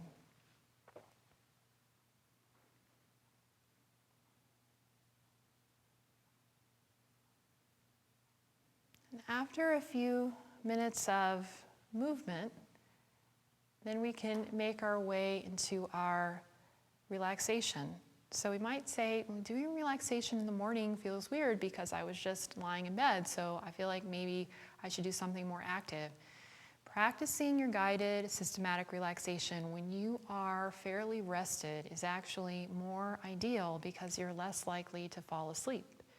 When you're not asleep, then you're more likely to reap the benefits of this increased awareness that guided relaxation can offer us. So now you can lie down in a comfortable position. It's nice to have your head supported with a thin cushion, not too thick. Thin cushion, comfortable surface, usually not your bed so that you're not tempted to go back to sleep. It could be your practice space, your yoga mat, and then a cover over your body and any other props that increase your comfort.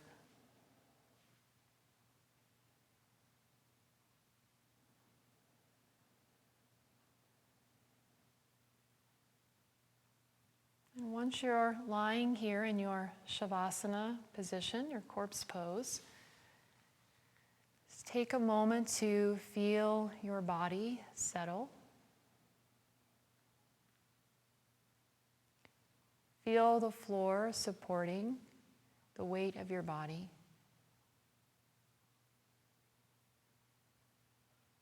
Begin to rest into that feeling of support.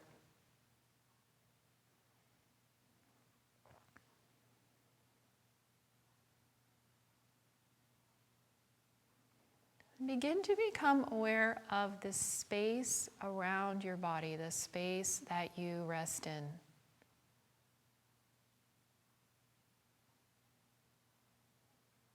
You might be aware of sounds from your environment or the air from the room touching your skin.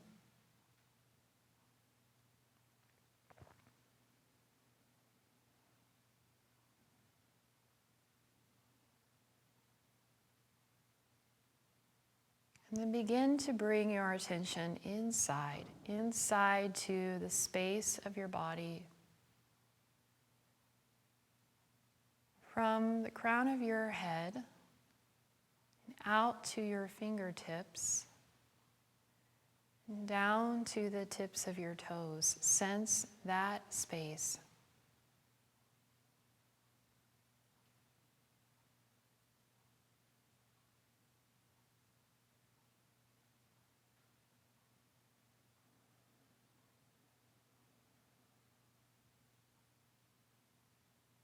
And notice that within this space, as you rest in stillness, there is movement. And that movement is the flow of your breath.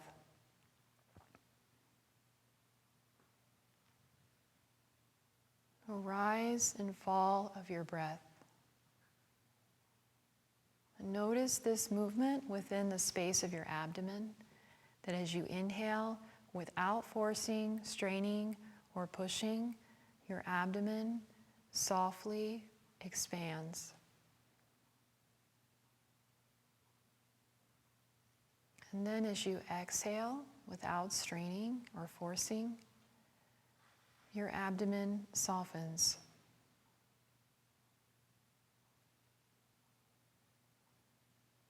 The inhalation brings with it qualities of nourishment. expansion, and space.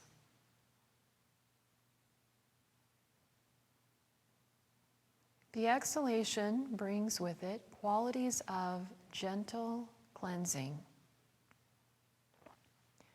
of releasing, letting go, and settling your awareness into the space even more. Let this way of breathing be relaxed and effortless, but stay present with this experience.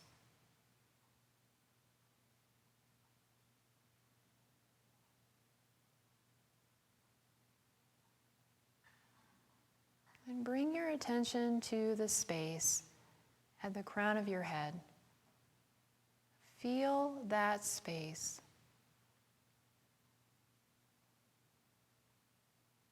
And let your mind be there, but also be aware of your breath, so that in this way you are breathing at this space at the crown of your head.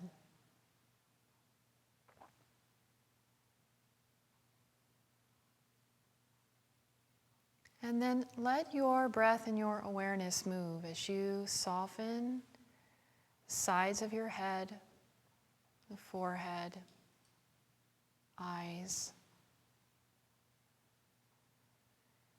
the muscles of your face and jaw. Feel the breath moving in and out of your nostrils.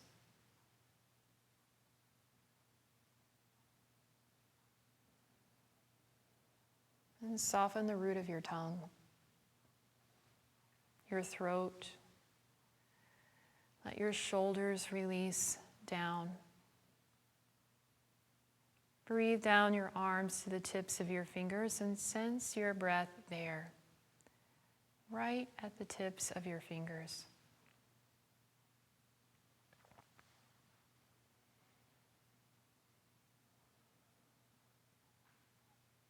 And breathe back up to your shoulders, down into the deep center of your chest. Breathe and feel in that space.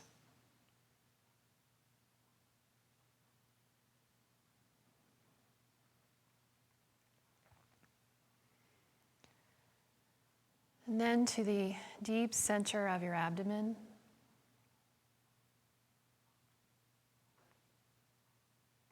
Feel your breath move there.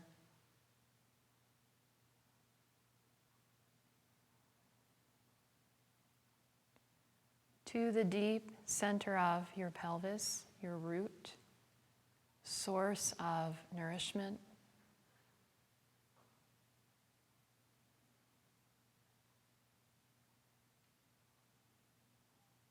And out to your hips. Breathe down your legs all the way to the tips of your toes. Sense your breath there, right at the tips of your toes.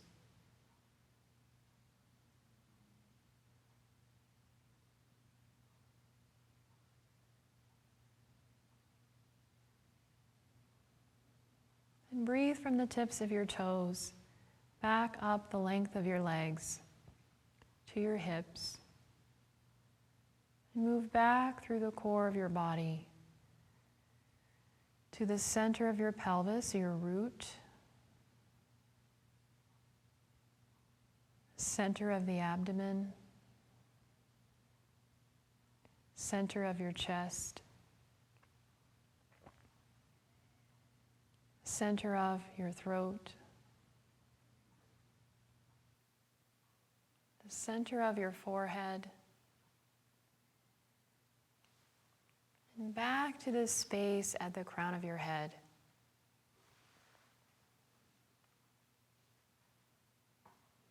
From here, as you exhale, allow your breath and your awareness to move together from the crown of your head all the way down through the core of your body to the soles of your feet. And then inhale in through the soles of your feet, back to the space at the crown of your head.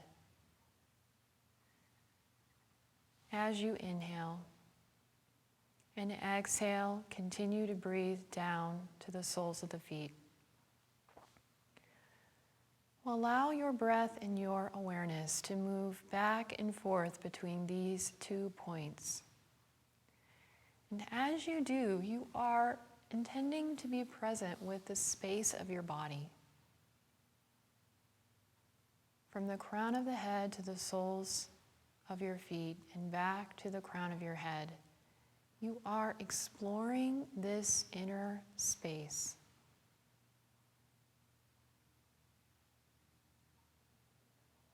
The inhalation is deeply nourishing. It fills the entire space of your body. The exhalation is gently cleansing. Just the right amount of release and letting go.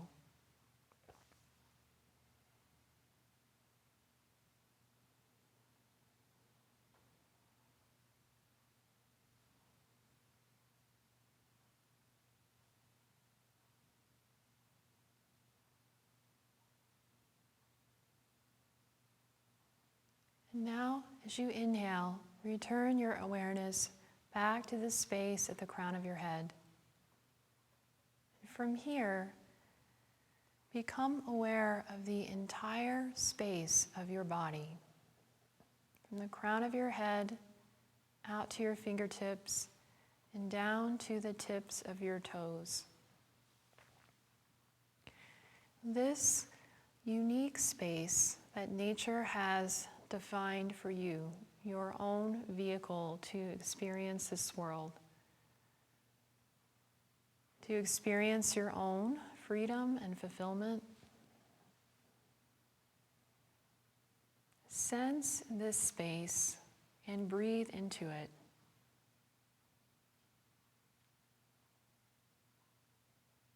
Become more and more connected here.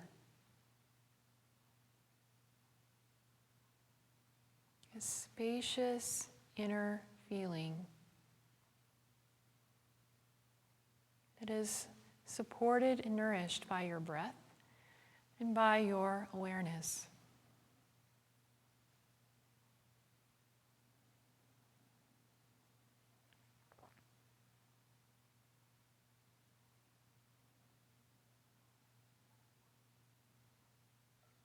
And then bring your attention back to the movement of your breath in the space of your abdomen, to that soft and natural rise and fall as you breathe without effort. And let this awareness ground you deeply within the space of your body.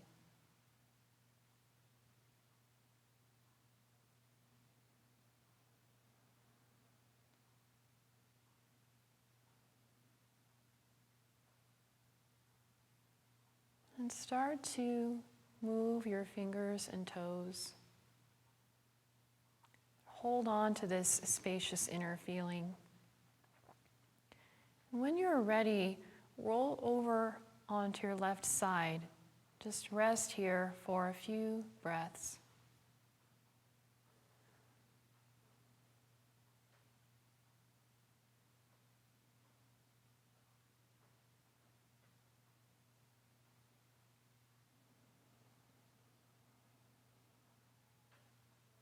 And maintaining this inner awareness as much as possible, transition into a comfortable and stable seated position, whether it's on the floor with your meditation props or in a chair. Either one is fine. Choose a position that you will be the most comfortable in.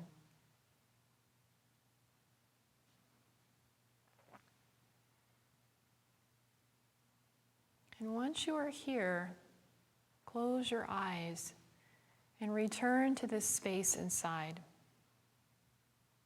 Sense the space of your body from the crown of your head down to your base, to your root, pelvic floor.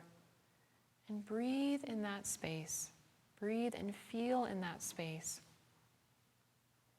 And there is no right experience here, just to breathe and feel what is already there.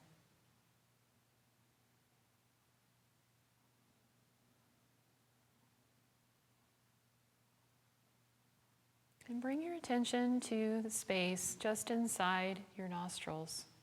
Refine your awareness here.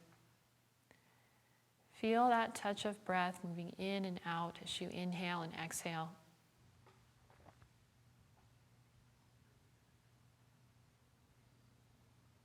And now as you inhale, breathe in through your nostrils to the space at the crown of your head. Sense this space, and as you exhale, breathe down through the core of your body, the deep core of your body, to your root, your base, your pelvic floor. And then inhale from that point back up through the deep core of your body to the space at the crown of your head. And continue to breathe back and forth between these 2 points. Let your breath be as relaxed and effortless as possible. Don't try to stretch it or strain it. Let this movement, this more subtle internal movement, perfectly link with your breath.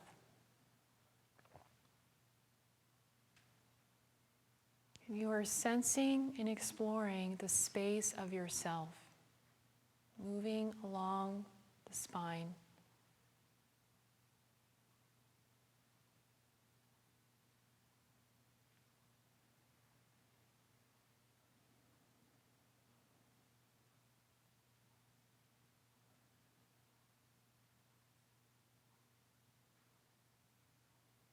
Relax your face, relax your eyes.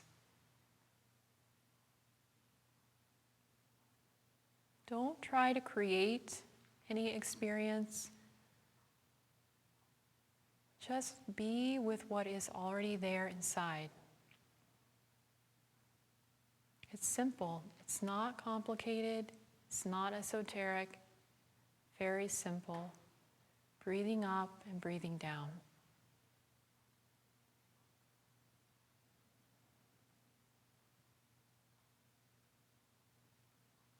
And then the next time you inhale to the space at the crown of your head, exhale back, down, and out the nostrils. And inhale in through your nostrils. Just follow the breath as far as you can as you inhale, and then as you exhale, follow the breath moving back, down, and out.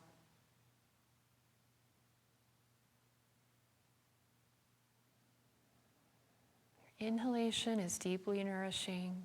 Exhalation is gently cleansing. Follow your breath as you inhale and move up, perhaps to the space deep inside the center of your forehead.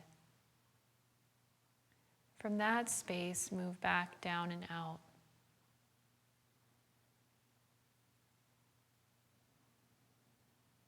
And begin to sense this space, this deep inner space of the forehead. Not on the surface, but deep inside. You might feel your attention is naturally drawn, pulled, and held there. This space. Breathe and feel in this space. Don't try to make anything happen. Don't try to visualize anything. Try to create an experience, but try to feel what is here that is naturally nourishing me, supporting me, and helping me to release what no longer serves me.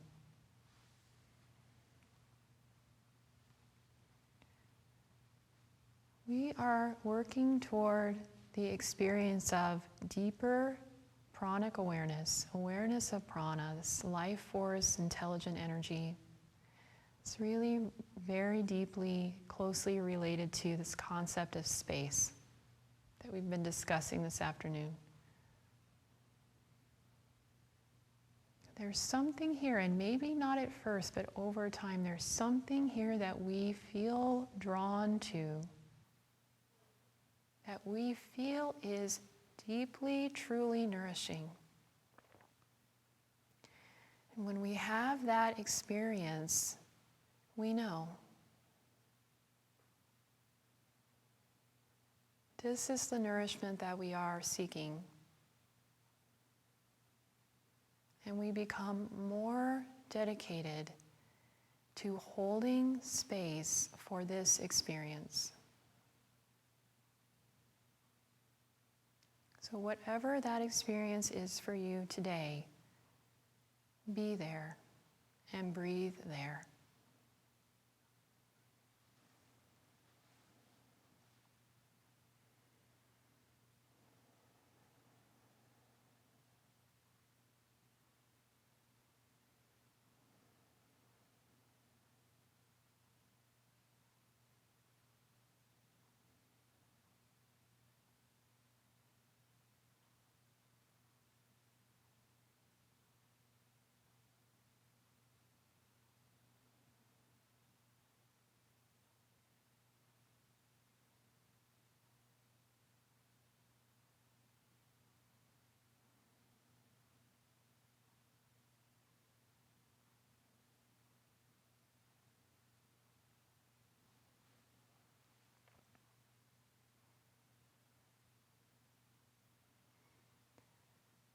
Create and hold the space for a new reality for yourself. Less stress, more nourishment.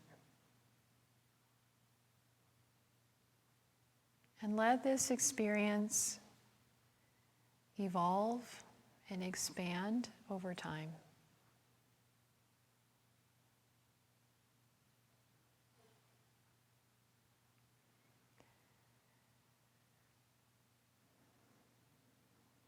When you are ready, you can allow your breath to return to just a more abdominal focus. Feel the breath move in that space.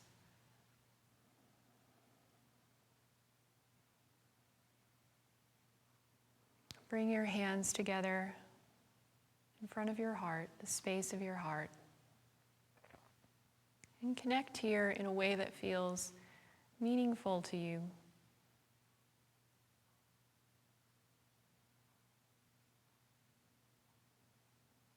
A source, deep source of nourishment and support from which you can extend yourself out into the rest of your day.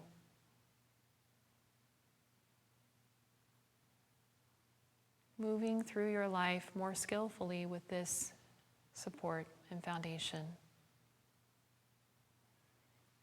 You can rub your palms together, create some warmth between your hands.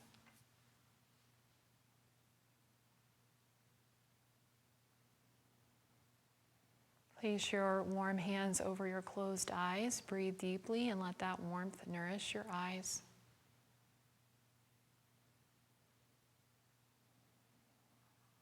Open your eyes into your hands.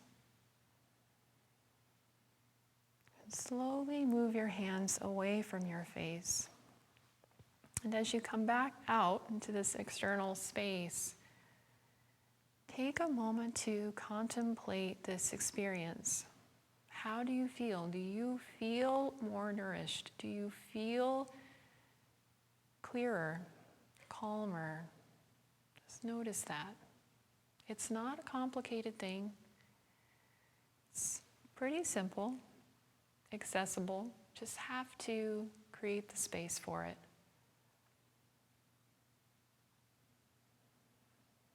And as I said before, start with something that's manageable for you. You can use the practice that we worked with this afternoon. You might have other practices that you're working with, but something that helps to cultivate and support a peaceful flow of awareness for you. That's what we're looking to practice. So thank you for joining me this afternoon, and I hope that you feel deeply nourished by the space that we have created, space for you to contemplate, to step back and take a look at your life and contemplate how you can hold more space for yourself, create a more spacious life for you. Thank you.